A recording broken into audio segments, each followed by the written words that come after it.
So the Bank of England recently published a research agenda setting out our stall for the next several years.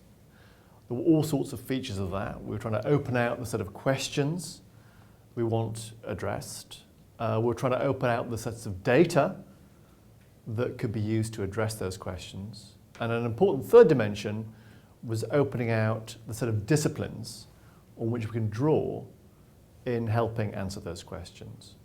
And within that, complexity theory, network theory has a central role. As a central role, for example, in understanding the dynamics of financial systems. How could you not take serious account of interactions between banks, between non-banks, when understanding system dynamics? How can you not take account of interactions between the financial sector and the wider economy when understanding how monetary policy should be set? How can you not take account of interactions and intersections between countries when setting policy internationally? These are all areas where complexity theory and complexity science, models drawn from those areas, can help us understand system dynamics and ultimately set better policy. So on this new thing, this macro-prudential thing, it's really about the intersection between the behavior of individual banks and non-banks and the behavior of the system as a whole.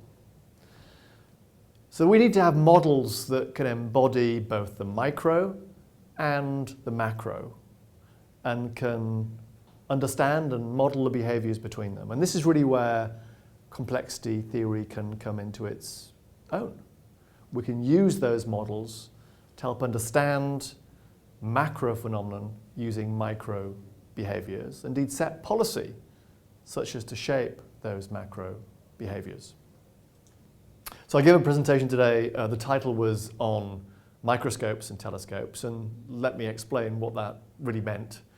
What I was really getting at was that one of the key lessons from the crisis was that we need policy tools and frameworks that look at this complex system at different levels of magnification. Of course, we should look at the granular detail of banks' balance sheets with our microscopes.